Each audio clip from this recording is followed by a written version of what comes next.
Pokemon Radical Red, one of the most difficult Pokemon games ever created, especially compared to its mainline counterparts.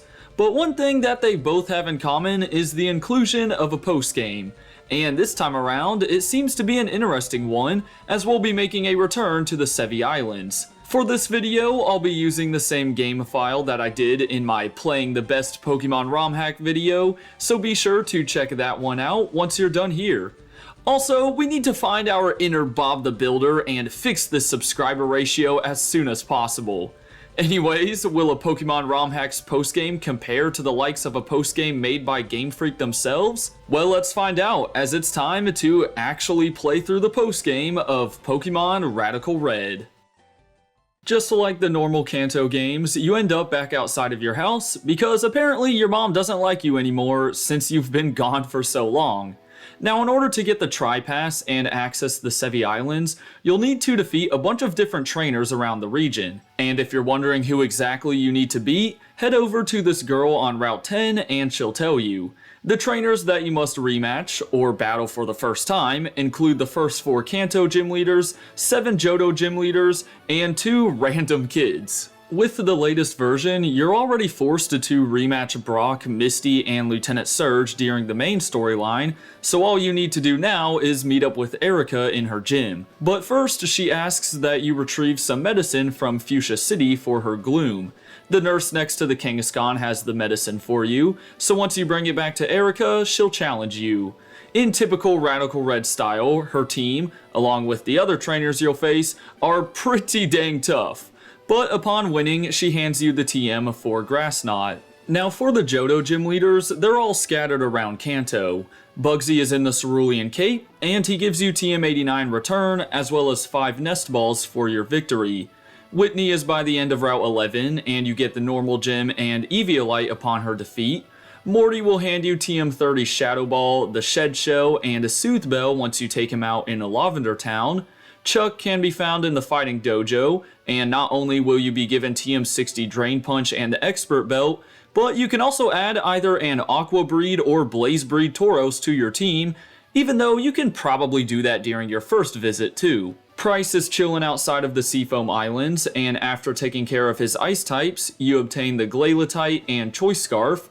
And last but not least, Jasmine is inside the Cinnabar Lab, and she hands over the Aggronite and Choice Band upon her defeat. I already came across the Mudkip Kid in Saffron City by accident during that aforementioned video, so I just had to deal with the JoJo fan in the power plant, who used an OP Mega Machamp, by the way. For your efforts, you get the Machampite along with the prison bottle, and now you can head back to the girl on Route 10 to receive the Tri-Pass. You can immediately travel to either 1, 2, or 3 island, but I decided to just start with 1 island. The JoJo fan makes another appearance here, and he claims that he's your rival in the postgame. But I'm pretty sure this is the only time you battle him, so is he really a rival? Anyways, you get the Z-Ring and Phytinium Z upon knocking out his team. On the Kindle Road, Bugsy is staring off into space, but you can challenge him to a battle. He just uses things like Genesect and Arceus, you know, the usual. For beating him though, you receive the Buginium Z and his Pinsir as well. So far, it seems like the main mission in the postgame is to just collect all the Z crystals. At the base of Mount Ember, you meet up with Ariana because apparently Team Rocket isn't done for just yet. After defeating her, she tells you that Archer is waiting at the top. It looks like they're attempting to catch Heatran, and Archer won't let you get in the way as he takes you on in a fight. Once you take care of his team members, he hands over his Aerodactyl, and you get the chance to catch Heatran. Archer also mentioned that Giovanni and Silver are making their way over to Naval Rock, so maybe we'll get to visit that place in the postgame too. Over on 2 Island, the Lostel storyline from Pokemon Fire Red and Leaf Green repeats itself as the man tells you to go find her on 3 Island. In a house on 2 Island, you can challenge Whitney to an inverse battle, which if you didn't know involves type effectiveness being reversed. So for instance, fire is super effective on water. As a reward for winning, she hands over the Normolium Z. In the 3 Isle path, some guy will randomly give you the Groundium Z. Thanks, I guess? Additionally, for saving the people from the biker gang, you receive the Steel EMZ, and they inform you that Lostel has wandered off towards the Berry Forest. Now, the Berry Forest is a little different in Pokemon Radical Red, as you must defeat one trainer at a time in order for them to open a path to the next trainer. And because this is Radical Red, all of these battles are incredibly difficult. Once you reach the end though, Lostel gets attacked by a level 100 Mew. Yeah, that's a step up from the Hypno in the original games. Now, I'm not sure if this Mew has a guaranteed catch rate, but I caught it in my first Ultra Ball. Anyways, Lostel thanks you by giving you the Psychium Z before returning back to 2 Island. Her dad states that Mew may still be out in the forest, but I just caught it, so he's an idiot. Moving on, it's time to head back to the mainland for the rest of the postgame. In the Pokemon Tower, 2 new floors have opened up, and on the first one, you need to avoid being seen by these Gengars. On the next one, you must beat 2 pretty strong Ace Trainers in order to challenge Morty for the Ghost EMZ. And in this battle, my entire team had 999 HP and maxed out stats. I don't know why that happened. I totally didn't mess with the game or anything. Along with receiving the Z Crystal, you get the chance to catch Marshadow, and a lot of Master Balls suddenly appeared in my bag? That's really strange. Behind the power plant, you can find Faulkner inside of this random cave and take on his squad of flying types to get the Fly-In EMZ and Gracidia Flower. The rest of the cave features a relatively simple strength puzzle that leads to Magearna, who is waiting to be captured. On the opposite side of the map, this Alolan Sandshrew will challenge you to a race in the Seafoam Islands. It's actually kind of hard, since you're forced to be on your bike, and there's a ton of holes and ledges along the way. But the trick is to just slow your game down to 15 FPS. After that, you can beat up on Pryce's ice types to get the Icium Z before catching Kyogre. There's a few more notable trainers to battle in Kanto, beginning with Misty, who will hand you the Water EMZ, as well as her very own Dreadnought.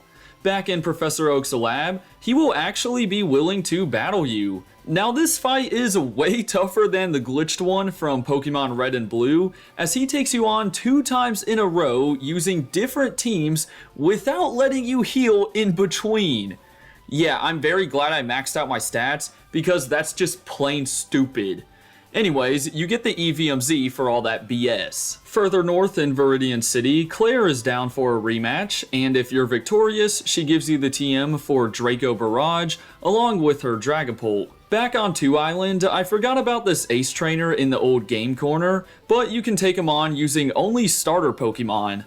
Of course, this wasn't an issue for my boy Torterra, so I rewarded him by teaching him Frenzy Plant. At this point, I headed back to the mainland to hunt down all the roaming legendaries. Now, technically, you can do this before taking on the Elite Four, but I didn't do that, so I'm doing it now. By biking back and forth between Vermilion City and Route 11, you can obtain Latias, Wochien, Walking Wake, Ting-Lu, Thundurus, Landorus, Chien-Pao, Tornadus, Latios, and Chi-Yu. Yeah, there are a lot of roaming legendaries. By taking Latias and Latios to the Cinnabar lab and showing them to a scientist, you can receive 2 Soul Dews, the Latiosite and the Latiasite. The final legendaries to track down were the legendary birds, who were all in their normal locations. Again, you can do this during the main storyline, but I decided to save them for the postgame. Oh, and also, Keldeo is randomly in the Seafoam Islands too. And with that, we have done just about all there is to do in the postgame of Pokemon Radical Red. Now, with the 4.0 version recently coming out, there really weren't any guides that I could find on the postgame, so I probably missed some things, which if I did, feel free to yell at me in the comments section. It'll help the algorithm at least. Additionally, I did check to see if you got any extra rewards or benefits for rematching the Elite Four, but there weren't any, so that would have been pointless. Also, I tried to figure out if I could reach Naval Rock too, but I found nothing. Nonetheless, it was nice to play through the postgame of a Pokemon ROM hack for once. Personally, I would have liked if there was more of an original storyline. I mean, Archer and Ariana were randomly at Mount Ember, but that's about it. I had a ton of fun making this video though, and I hope you guys enjoyed it just as much. For now though, have a great rest of your day, and until next time, deuces!